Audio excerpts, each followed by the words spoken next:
नमस्कार, मी डॉक्टर आशिष बनसोड आणि आजच्या या क्लासमध्ये आपण खूप काही शिकणार आहोत. इतक्या कॉम्प्लिकेटेड गोष्टी आणि तरीसुद्धा आपण डायबिटीज शिकणार आहोत. मी तुम्हाला ऑटोफॉस्फोरायलेशन किंवा DPP-4 काय असतं हे शिकवणार नाही, ते सांगणारही नाही. पण तरीसुद्धा आजच्या डायबिटिक क्लासमधून तुम्ही डायबिटीजची एक इन्साईट घेऊन जाणार आहात आणि ती खूप महत्त्वाची असेल. एक छोटासा डिस्क्लेमर देतो. डायबिटीज आपण 1 तासात किंवा एका क्लासमध्ये शिकू शकत नाही, कारण याच्यावर 10-10 वर्ष घालवता येतात. पण तरीही आपण आज एक ओव्हरव्ह्यू घेऊ, काही इन्साइट्स डेव्हलप करू. आज आपण DM1 बद्दल, म्हणजे ज्याला पूर्वी IDDM म्हणत होते, त्यावर बोलणार नाही. आपण जेव्हा डायबिटीज म्हणू तेव्हा आपण डायबिटीज टाईप 2 बद्दल बोलणार आहोत. सर्वात बेसिक गोष्ट, मी रेस्पिरेटरी शिकवतानाही हीच सांगेन, कार्डियाक शिकवतानाही हीच सांगेन. आपल्या शरीरातील सगळ्यात महत्त्वाचा अवयव म्हणजे मेंदू, ब्रेन. हा मेंदू जिवंत राहण्यासाठी 2 गोष्टी मागतो, ग्लुकोज आणि ऑक्सिजन. संपूर्ण शरीराचं काम एकच आहे, मेंदू जिवंत ठेवणं. मेंदू स्वतः ग्लुकोज बनवत नाही, त्याला ग्लुकोज शरीराकडूनच हवा असतो आणि ऑक्सिजनही तसाच हवा असतो. जर या 2 गोष्टी रेग्युलर मिळाल्या नाही तर मग मेंदू मरणं सुरू होतं.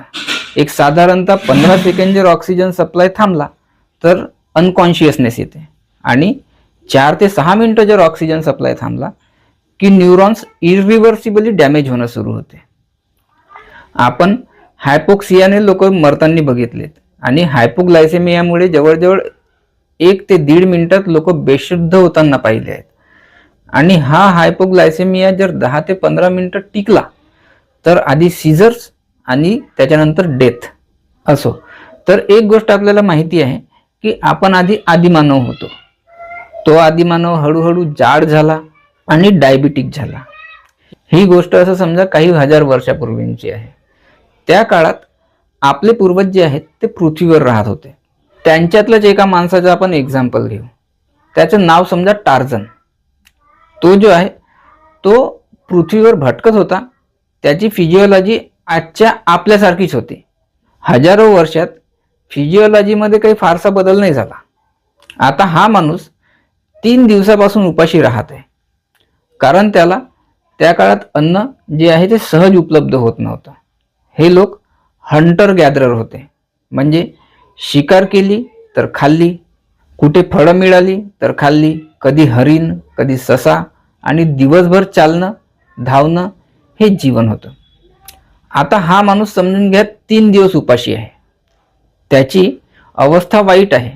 आता मला सांगा, प्रश्न असा आहे की त्याला हायपोग्लायसेमिया झाला असेल का आणि तो हायपोग्लायसेमियामुळे मरेल का? आपण म्हणतो ना, आपण जे खातो त्याच्यामधूनच शुगर येते. तर मग 3 दिवसापासूनचा उपाशी माणूस मरणार का? उत्तर आपल्याला माहिती आहे, तो नाही मरणार. पण का? कारण त्याच्या शरीरामध्ये एक मेकॅनिझम आहे. पोटात एक ग्लँड असते, पॅनक्रियाज. पॅनक्रियाज मधून एक हॉर्मोन निघतं. गेस कोणता निघतो? लोकांनी काय गेस केलं ते मला माहिती आहे. डिअर फ्रेंड्स, इन्सुलिन म्हणू नका, तो आहे ग्लुकागॉन. ग्लुकागॉनचं काम काय की मेंदूला कधीही ग्लुकोजची कमतरता होऊ न देणं. ग्लुकोज कुठून आणायचा? तर पूर्ण शरीरामधून फॅट फोडून, प्रोटीन फोडून, ग्लायकोजन फोडून, आणि या प्रक्रियांना आपण म्हणतो ग्लायकोजेनोलायसिस, ग्लुकोनिओजेनेसिस आणि लायपोलायसिस. थोड्या प्रमाणात कीटोन बॉडी पण तयार होतात, ज्या ब्रेन वापरतो, पण आपण त्याच्या डिटेलमध्ये जाऊ कधीतरी. तर ग्लुकोजचा एकच उद्देश हायपोग्लायसेमिया जे आहे ते होऊ न देणं. हजारो वर्षापासून ही सिस्टीम आपल्यात आहे. आजही एखादा पेशंट हायपोग्लायसेमियामध्ये गेला आणि जर समजून घ्या वेन्स पण कोलॅप्स आहेत, तर तुम्ही काय करणार? आणि तो बेशुद्ध असेल आणि तोंडाने पण काहीच खाऊ शकत नसेल, तर तुम्ही त्या पेशंटमध्ये काय करणार? तेव्हा जर आपण ग्लुकागॉन इंजेक्शन दिलं, ग्लुकागॉन मिळते ते इंजेक्शन मार्केटमध्ये, तर शरीर आतूनच ग्लुकोज तयार करून देईल आणि हायपो जो आहे तो रिलीव्ह करून टाकेल. आपण आदी मानवावर येऊ. आता पुढे काय झालं, तो आदी मानव एका झाडाखाली बसतो, खूप फळं खातो, खूप साखर शरीरामध्ये जाते. शरीर म्हणतं हे साठवून ठेवलं पाहिजे. कोविडमध्ये आपण जसं साठवणूक केली ना तसंच. आता पॅनक्रियास काय काढतो, इन्सुलिन. आता येतो इन्सुलिनचा रोल. इन्सुलिन म्हणजे शुगर कमी करण्याचे औषध नाही. इन्सुलिनचा मूळ उद्देश आहे अतिरिक्त अन्न साठवणे. इन्सुलिन ग्लुकोजला हात पकडून मसल्स आणि फॅट सेल्समध्ये नेतो. ते ग्लुकोज ग्लायकोजन बनवतं आणि ते ग्लुकोज ग्लायकोजन बनवतं, फॅट बनतं आणि प्रोटीन ब्रेकडाऊन जो आहे तो थांबतो. इन्सुलिन हा ॲनाबोलिक हार्मोन आहे. म्हणून DM1 म्हणजे इन्सिपिडसचे जे पेशंट असतात ते दुबले पतले असतात. जास्त इन्सुलिन इक्वल्स टू लठ्ठपणा. आदी मानवाचे जीवन आधी असं होतं, 4 दिवस उपाशी आणि 1 दिवस जेवण. ग्लुकागॉन आणि इन्सुलिन यांचा सुंदर बॅलन्स होता. पण नंतर शेती सुरू झाली, नंतर श्रीमंती आली, मेहनत कमी झाली, खाणं वाढलं. आजचा माणूस दर 2 तासांनी खातो, भूक नसताना खातो. बेटा अभिज नाही, आजचा माणूस दर 2 तासांनी खातो, भूक नसताना खातो. सतत इन्सुलिन तयार होतं. एक वेळ येते जेव्हा सेल्स म्हणतात बस झालं, आता अजून शुगर नको. इन्सुलिन येतं पण सेल दरवाजा उघडत नाहीत. शुगर वाढते आणि शुगर वाढते, इन्सुलिनही वाढतं. कारण शरीराला असं वाटतं शुगर वाढते आणि सोबतच इन्सुलिनही वाढतं. कारण शरीराला असं वाटतं की इन्सुलिन कमी झालंय त्याच्यामुळे शुगर सेलपर्यंत पोहोचत नाही आहे. पण ॲक्च्युअली इन्सुलिन जे आहे ती शुगर घेऊन जाऊन राहिली आहे, पण सेल्सच्या आतमध्ये शुगर पोचू शकत नाही आहे. पण इन्सुलिन आहे, पण शरीराला वाटतं की इन्सुलिन नाही आहे, त्याच्यामुळे इन्सुलिनचे सिक्रेशन पण वाढतं, पण काम होत नाही. ही अवस्था म्हणजे इन्सुलिन रेझिस्टन्स आणि हाच आहे डायबिटीसचा पहिला टप्पा. आता हा इन्सुलिन रेझिस्टन्स आपण ओळखायचा कसा? हा माणूस जर तुमच्या OPD मध्ये आला तर तुम्ही त्याला कसं ओळखाल? हा माणूस जर तुमच्या OPD मध्ये आला तर कसं ओळखाल? सांगतो कसं ओळखायचं इन्सुलिन रेझिस्टन्स. हा माणूस तुमच्या OPD मध्ये रोज येतो. तुमच्यापैकी जे प्रॅक्टिस करताय ना, तुमच्या OPD मध्ये असे अनेक रुग्ण रोज प्रत्येक दिवशी येतात, पण आपण त्यांना ओळखत नाही बरोबर. तुम्हाला साधारणपणे हा माणूस जो आहे तो 45 वर्षापेक्षा जास्त वयाचा असेल, थोडासा जाडसर असेल, फार लठ्ठ नाही पण थोडा हेवी साईड है ना. पोटाला एक थोडीशी छोटीशी तोंड निघालेली असेल, कंबर 40 पेक्षा जास्त किंवा कधी 35 पेक्षा जास्त असेल. हा पेशंट सेडेंटरी लाईफस्टाईल मधला असेल. तुम्ही विचाराल काय काम करता, तर हा जनरली ऑफिसमध्ये बसून काम करणारा असेल. दिवसभर बसलेला, संध्याकाळी घरी येतो. तो बोलेल कसा, डॉक्टर मी 12 किलोमीटर चालतो, पण प्रत्यक्षात तो 12 किलोमीटर नाही 12 मिनिटं चाललेला असतो. तुम्ही नीट पाहिलं तर त्याच्यात मेटाबॉलिक सिंड्रोमचेही सायन्स दिसतील. BP वाढलेला असेल, 130/80च्या वरती जनरली आपल्याला दिसतं कधी कधी. कदाचित टाईप 2 डायबिटीसची हिस्ट्री असेल, आई किंवा वडिलांना डायबिटीस असलेली असेल. आता तुम्ही म्हणाल सर असे तर भरपूर पेशंट येतात, खूप सारे पेशंट असतात असे, आमच्या OPD मध्ये रोज अशा प्रकारचे पेशंट येतात, पण आम्ही काही शोधत नाही बसत. क्लिनिकली पाहिलं तर त्यांच्यात अनेक गोष्टी दिसतात. त्यांना ट्रंकल ओबिसिटी असते, म्हणजे पूर्ण शरीर बऱ्यापैकी नॉर्मल पण पोट थोडं बाहेर आलेलं. हा माणूस म्हणतो मी तर सडपातळ आहे, फक्त पोट थोडं बाहेर आलंय. हेच ट्रंकल ओबिसिटी आहे. हे इन्सुलिन रेझिस्टन्सचं मोठं साईन आहे ॲक्च्युअली. दुसरं साईन म्हणजे अकॅन्थोसिस नायग्रिकन्स, म्हणजे मानेला, बगलेत, आर्मपिट्समध्ये काळसर डाग तुम्ही पाहिले असतील. कारण डायबिटीज हा फक्त शुगरचा आजार नाही तर लिपिड मेटाबॉलिझमचा पण आजार आहे. इन्सुलिनचं काम काय, शुगर घेऊन फॅटमध्ये कन्वर्ट करणं. जेव्हा हे सगळं बिघडतं ना, तेव्हा फॅट मेटाबॉलिझम पण बिघडते आणि अकॅन्थोसिस नायग्रिकन्स दिसते. आणखी काय दिसेल तुम्हाला, स्किन टॅक्स दिसतील, मानेला, बगलेत किंवा आर्मपिट्स मध्ये है ना मसल्सच्या गाठीसारखे टॅग्स दिसतील. आणि ह्या पेशंट सोबत ज्यावेळेस तुम्ही बोलाल तेव्हा पेशंट सांगेल की सर मला वारंवार भूक लागते, खाण्याची इच्छा खूप कमी होते. याच्याशी बोललात तर तो सांगेल मला वारंवार भूक लागते, खाण्याची खूप इच्छा होते, दिवसभर थकवा जाणवतो. बीपी मोजलात तर 130/80 पेक्षा जास्तच मिळेल. आणि हे सगळे सायन्स तुमच्या समोर रोज असतात, पण तुम्ही मिस करता. तुमची ओपीडी वाढेल ती वेगळी गोष्ट, तुम्ही समाजाचं खरंच भलं कराल. आपल्या कॉलनीत, आपल्या सोसायटीत कॅम्प लावा. ग्लुकोमीटर स्वस्त आहे, स्ट्रिप्स स्वस्त आहेत, मोफत कॅम्प ठेवा. बीपी शुगर फ्री तपासा, पॅथॉलॉजिस्ट सोबत बोला. HbA1c अर्ध्या किमतीमध्ये करा, सिरम इन्सुलिन अर्ध्या किमतीत करा आणि संपूर्ण कॉलनी स्कॅन करा, पूर्ण मोहल्ले स्कॅन करा, पूर्ण गाव स्कॅन करा. तुम्हाला अनेक लोक सापडतील ज्यांना माहीतच नव्हतं की ते डायबिटिक आहेत म्हणून. यांना जर वेळेत पकडलं तर यांचं आयुष्य तुम्ही बदलू शकता. इन्व्हेस्टिगेशन मध्ये फार काही मोठं दिसणार नाही तुम्हाला. फास्टिंग शुगर 100 ते 125, HbA1c 6.2 to 6.4 प्री डायबिटिक रेंजमध्ये दिसतील. लिपिड प्रोफाईल थोडासा बिघडला राहील, ट्रायग्लिसराईड थोडेसे वाढले राहतील, कोलेस्टेरॉल थोडासा वाढला राहील. LFTs मध्ये काही खूप जास्त चेंजेस नाही दिसणार, थोडाफार बदल दिसते.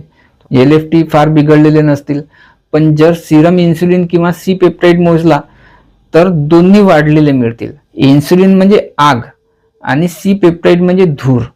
तरी थोडासा शॉर्टमध्ये तुम्हाला सांगतो, सी पेप्टाइड सांगते की तुमच्या स्वतःच्या बीटा सेल्स किती इन्सुलिन तयार करत आहेत.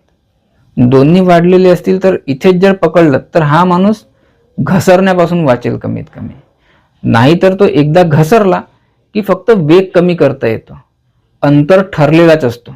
हे ऐकताना तुमच्यापैकी अनेकांना वाटेल की हे सगळं माझ्या बाबतीतही आहे, म्हणून स्वतःच्याही सिरम इन्सुलिन तपासा. जर इन्सुलिन रेजिस्टन्स असेल तर स्वतःला बदला. काय बदलायचं तर आदिमानव बना, कमी खा, जास्त चाला. हे केल्याशिवाय कोणतीही गोळी, कोणताही इंजेक्शन उपयोगाचा नाही. लग्नात गुलाबजामुन खाऊन थोडं जास्त इन्सुलिन घेईन असं चालणार नाही. इनटेक आणि ॲक्टिव्हिटी याच्यामध्ये जमीन आसमानचा फरक करावा लागेल. ट्रीटमेंटची पहिली पायरी diet counselling plus exercise counselling. आठवड्याला किमान 150 मिनिट ॲक्टिव्ह एक्सरसाइज. आणि औषधांमध्ये पहिल्या स्टेजमध्ये मेटफॉर्मिन जे आहे ते सर्वोत्तम. हायपोग्लायसेमिया होत नाही, वेट वाढवत नाही, उलट वजन कमी करता. लो डोजने सुरू करा, 500 mg OD सुरू करा. जेवणाच्या पहिल्या घासासोबत टॅबलेट द्यायची. बहुतेक लोक 1 ते 1.5 ग्रॅम मध्ये कंट्रोल होऊन जातात. विटॅमिन B12 ची कमी होऊ शकते, कारण मेटफॉर्मिन जे आहे ते विटॅमिन B12 गट्समधून ॲब्झॉर्प्शन जे आहे ते हॅम्पर करते, कमी करते. सोबतच जैन किंवा शाकाहारी लोक जे असतील त्यांच्यामध्ये थोडंसं लक्ष ठेवा. काही लोक लॅक्टिक ॲसिडोसिसचा रिस्क सांगतात, पण ते खूपच कमी असते. फक्त सेप्सिस, हायपॉक्सिया, ॲसिडोसिस यांच्यामध्ये मेटफॉर्मिन टाळा. दुसरी चांगली औषध जी आहे ती पायोग्लिटाझोन, पण फक्त हार्ट फेल्युअरमध्ये देऊ नका, कारण ते पाणी धरून ठेवतं, वजन वाढवतं. जर पहिल्याच स्टेजमध्ये डायबिटीस पकडली तर तुम्ही देशाचं, समाजाचं आणि स्वतःचंही भलं कराल. हा पेशंट आयुष्यभर तुमच्याशी जोडलेला राहतो आणि हेल्थ केअर सिस्टमवरचा बोजाही कमी होतो.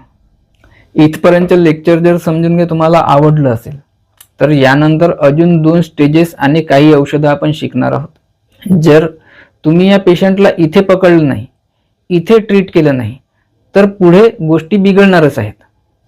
कारण याला तुम्ही औषध दिलं नाही, मेटफॉर्मिन सुरू केली नाही आणि सांगितलं तरी याने औषधं सुरू केली नाही, जीवनशैली बदलली नाही. सुरुवातीला काही दिवस सो कॉल्ड डायटिंग करायचा प्रयत्न केला, पण तेही सोडलं. आता काय होणार? इन्सुलिन निघतंय पण काम करत नाही. पॅनक्रियाज इन्सुलिन बनवत राहते पण ते काम करत नाही. पॅनक्रियाज अजून जास्त इन्सुलिन बनवते. बीटा सेल्स ओव्हर टाइम करत आहेत. माणूस खातच राहतोय, दर तासाला खातोय आणि शेवटी थकतोय. खरं तर माणूस नाही, पॅनक्रियाज थकते. एक वेळ अशी येते की पॅनक्रियाज म्हणते भाऊ आता माझ्याने होत नाही. बीटा सेल्स एक्झॉशनकडे जातात आणि बीटा सेल्स म्हणतात आमच्याने आता काम होणार नाही, आम्ही थकलोय, आम्ही अजून इन्सुलिन बनवू शकत नाही. जर बीटा सेल्स डिस्फंक्शनमध्ये गेले तर हा माणूस कदाचित 3-4 वर्षांनी तुमच्याकडे पुन्हा येईल आणि म्हणेल साहेब मध्ये औषध सुरू केली होती पण तरी साखर कंट्रोलमध्ये राहत नाही. नंतर मेटफॉर्मिन सुरू केली पण तीही काम करत नाही. आता या माणसाला खूप तहान लागायला लागते, लघवी वाढते. का वाढते? कारण जोपर्यंत साखर 180च्या आत असते तोपर्यंत सगळं ठीक असतं, पण साखर जशी 180 क्रॉस करते तसं जनरली युरिनमध्ये साखर जायला लागते. युरिनमध्ये ग्लुकोज गेलं की त्याचसोबत पाणीही बाहेर जातं. म्हणजे हा माणूस सारखा सारखा लघवीला जातो आणि त्यामुळे त्याला सारखी तहान लागत राहते. आणि जेव्हा इन्सुलिन जास्त निघतं तेव्हा भूकही जास्त लागते आणि कार्बोहायड्रेटची क्रेविंग वाढते. अशी एक व्हीसीएस सायकल सुरू होते. शेवटी या माणसाचं वजन कमी व्हायला लागतं. सुरुवातीला वजन वाढलेलं असतं कारण इन्सुलिन हा ॲनाबोलिक हार्मोन आहे, पण जेव्हा इन्सुलिन कमी बनायला लागतं बीटा सेल्स थकायला लागतात ना, जेव्हा वजन वाढणं थांबतं, थकवा वाढतो, पूर्वीचे सौम्य लक्षण आता वाढतात, एक्सपांड होतात, ज्याला डायबिटीसच्या कॉम्प्लिकेशन्स यायला लागतात. कारण इन्सुलिनचं काम काय आहे? ग्लुकोज कंट्रोल करणं आणि ठराविक सेल्समध्ये साठवणं.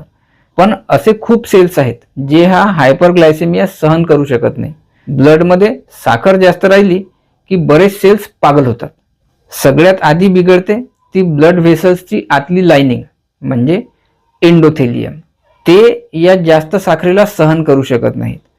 साखरेचे मॉलिक्युल्स आत घेतात आणि त्यांचं विचित्र फॅट तयार करतात आणि शेवटी छोट्या छोट्या व्हेसल्समध्ये प्लाक तयार होतो. ॲथेरोस्क्लेरोसिस सुरू होतो. हा ॲथेरोस्क्लेरोसिस मायक्रो आणि मॅक्रो अँजिओपॅथी तयार करतो. हीच डायबिटीसची पॅथॉलॉजी आहे. यावर डिटेल्ड व्हिडिओ कधीतरी एखाद्या वेळेस टाकेन मी. मायक्रोमध्ये काय होतं? डोळ्याच्या वेसल्स बंद होतात, रॅटिनोपॅथी. किडनीच्या वेसल्स बंद होतात, नेफ्रोपॅथी. छोट्या छोट्या वेसल्स बंद होतात. हे सगळं साखरेमुळे नाही तर त्या साखरेमुळे सेल्समध्ये झालेले बदल यामुळे होतं. डायबिटीसच्या सुरुवातीच्या टप्प्यात माणसाला कोणताही त्रास होत नाही, तो खुश असतो. म्हणूनच तो औषधालाही विरोध करतो, डॉक्टरांशीही भांडतो. पण जेव्हा सिम्पटम्स सुरू होतात ना तेव्हा उशीर झालेला असतो. आजही माझ्याकडे असे पेशंट लोक आहेत. आता 2-3 दिवसांच्या आधीची गोष्ट, मी एक कार सुधारायला गेलो आणि तो कार मेकॅनिक कुठेतरी लग्नाला जाणार होता. तो मला म्हणतो की साहब ये डॉक्टर लोगों के चोचले रहते हैं, मेडिसिन खाने के लिए बोलते हैं, मेरा कभी कम दिखता है कभी ज़्यादा दिखता है, तो मैं डॉक्टरों के ऊपर भरोसा नहीं करता. भाई जो खाना है खाओ, मरना तो है एक दिन, शुगर कैसा है सब गोली खिलाने की आदत है डॉक्टर लोगों की, है ना. तर मी स्तब्ध राहिलो. आता मी त्याला कुठं समजवायला जाऊ ह्या गोष्टी.